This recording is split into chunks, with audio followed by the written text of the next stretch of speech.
It is incredible, though, how skilled a narcissist Nancy Mace is. She went into a meeting with the Epstein survivors and made it about her. And, of course, that's how a lot of the media played it.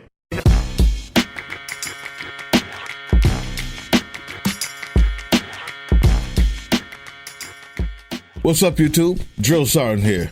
And I just want to make sure that everybody understands Donald Trump is in the Epstein files, and he's about to pardon Ghislaine Maxwell, who's a convicted child and R-worder.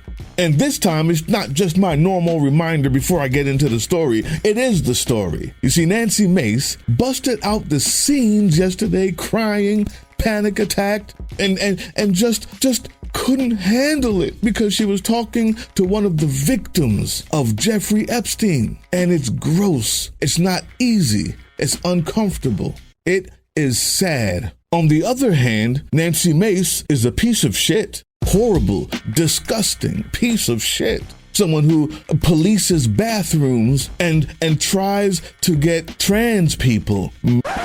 Nancy Mace has actively destroyed people's lives. So when I see her come out crying and dry heaving, and I see her face get red like an apple and all of her veins in her neck popping out, the sympathy that I feel isn't for her. It's for the person who she couldn't keep talking to. Other people felt differently, and I understand that. I understand that that is triggering to survivors. We have a whole series going on about who is Paolo Zampoli, and I started that with talking about the survivors, not him, because I understand as best I can that they need a voice. Now, some may say that my take is too harsh, or that I am not the person to make it. Let me show you what this response was from Steve Schmidt. Nancy Mace left a meeting with Epstein survivors in tears. She said she hyperventilated, she started shaking, and she ran out of the room. She talked about the incident when she used her office to smear 4 men from the floor of the House of Representatives with charges they all denied. Nancy Mace, in a Congress full of narcissists, may be the foremost amongst them. A freak show, a look-at-me carnival act that has channeled her mental illness into the vocation of politics. And now, the unfit Nancy Mace seeks the governorship of the state of South Carolina. And no doubt, she'll have a good chance of winning there. In South Carolina, the people have made Nancy Mace their congresswoman. And Nancy Mace has been made famous by America's corrupt media. Now, the Epstein victims are on Capitol Hill because Congressman Ro Khanna, Democrat from Silicon Valley, and Thomas Massie, a MAGA Republican on everything except the Epstein files, are demanding their release. It is incredible, though, how skilled a narcissist Nancy Mace is. She went into a meeting with the Epstein survivors and made it about her. And, of course, that's how a lot of the media played it. Look at me, I'm a bigger victim than thee. And this is the lifeblood of MAGA. Yes.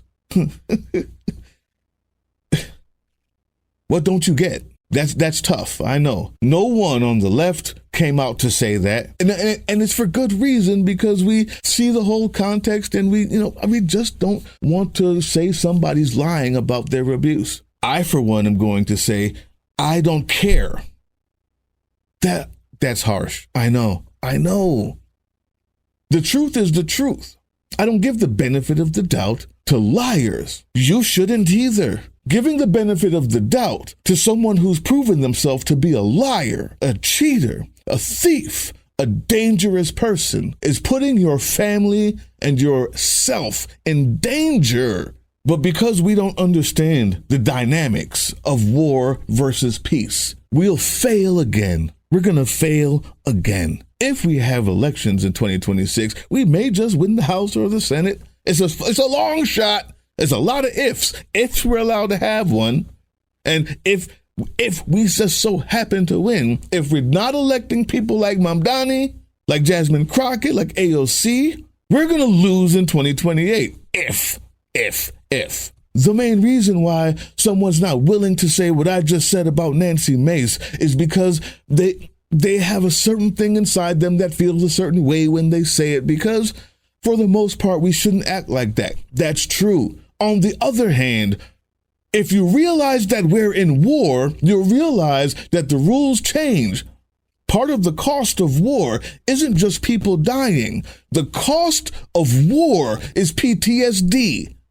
The cost of war is dreams at night that won't go away and thoughts that are debilitating, that stay with you for the rest of your life. The cost of war is families separated but never coming back. The cost of the war is changing on the inside and wishing you hadn't. Those are the costs of war. And if you don't realize that you're in a war and you're still using the old rules and you're still not expecting to pay these costs, you'll fail, you'll lose, you'll die. And you'll lose your country, your rights, and your children's rights, and your grandmother and grandfather, and everything you love. What that means politically, the political equivalent to those costs are being able to say that thing that makes you uncomfortable, that might even be emotionally distressful, and you have to sit with it. But you save that message because you know it's true and it's politically expedient, meaning that it has a high likelihood to destroy your political enemy, destroy their soft power, or it has a high likelihood of building your side's defenses against this enemy's soft power. Here's an example. Do you know that it is not a war crime to shoot someone in the face if they have a weapon and they're the enemy, and kill and blow them up? It is not a war crime. It is a war crime not to feed them when they're your prisoner, not to torture them if you've captured them. The reason why is because the rules of war, the rules of engagement, say that if someone is an enemy and they're dangerous, you attack them. And when they no longer pose a danger, you do your best to keep them alive, safe, and look for information. Nancy Mace is still your enemy. She still holds the weapon in her hand. Here's another thing. Watch this. This is the next thing we're going to talk. Just watch this shit. Course is an effort to fund liberal influencers, giving them hundreds or sometimes thousands of dollars per month, depending on the creator and the deal they signed, and to amplify them in order to spread Democrat talking points. Wired notes that Course is funded by the 1630 Fund, a liberal response to conservative dark money groups and organizations like the Koch network. Wealthy people can influence elections and politics without being held to account. Conservatives, Nazis, and the religious right, but I repeat myself, have been using dark money groups for years to great effect. And so instead of, say, working to curb this kind of blatant anti-democratic electioneering, Democrats decided to just do it too. Fair enough. I guess we are a long way from the current Supreme Court overturning Citizens United. So sure, Dems should get to be a little unethical too, as a treat. Now, she's correct. She's 100% correct. How could you just do the same things as the other? It's even laughable. Said in jest. On the other hand, Chorus. Okay. The lawyer also says that creators are free to work with other groups or take on other partnerships outside the Chorus program and say whatever they want as part of that work or on their own, which I personally find pretty confusing because nowhere in the article does it say that creators aren't allowed to work with other groups. So great. Okay. Yeah. So she knows that the people can say whatever they want anywhere else. It's just that these people who pay them say, we don't want you to say this because you're taking our money when you say it for us. But you can go anywhere else. And you're still mad? No, it's because you want a soapbox. You want to feel better. You want to think great about yourself because you don't understand the costs of war. So I'm going to say this one time and one time only. Fine. Not everybody can pay those costs.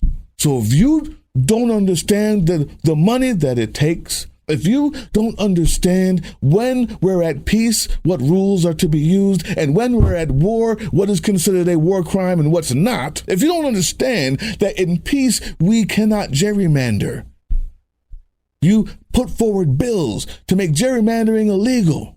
But in war, you gerrymander the shit out of every state until you get peacetime and bring it back up again. Because it's not a war crime when your enemy has the gun.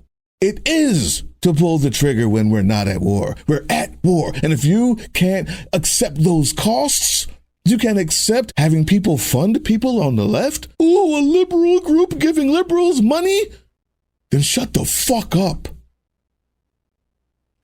Go home and let us do it for you. Either way, understand they will come with costs. You don't have to pay them, but if you're not willing to pay them, shut up. Go home. Leave it to us. On that same vein, I'm coming out with 3 more videos. If you watch the video that I call Lesson 1 on psychological warfare, it's somewhere here. At the end of that video, I give you some tools and weapons to use. I'm coming out with 3 more. We'll call it Lessons 2 and 3, and I'm going to show you how to also fight back. That come with costs. And if you're not willing to pay them, just enjoy the show and then shut up and go home. For those who are willing to pay them and keep a country, at the end of those videos, I'll give you the tools you need and the weapons you need to save yourself in this place if you use them correctly. Either way, don't come in the comment section and ask me why. Thanks, Marjorie Taylor Greene, for what you did yesterday. Tomorrow, when she goes back inside the House of Republicans, right? The House of Republicans, not the House of Representatives. She holds the weapon. Will you praise her forever? I hope not. I got 3 videos coming out between now and Monday. At the end of each one will be weapons you need to know. Stay tuned. Because tomorrow we fight. Hey, yeah, you. Before you click away to watch someone unbox a tactical toothbrush, let's talk about something real. Political Drain isn't just another content mill. We're a digital front in a very real war. Not with bullets, but with ideas, with action, and with solidarity. We pair urgent news with critical education. And we build community around actual resistance, not the hashtag kind. The kind that moves. But here's the thing. None of this is free. It isn't. Behind every video is time, labor, research, and some weird guy asking if we're going to pay the hosting bill. And yeah, some of that money goes to things we can't necessarily say out loud.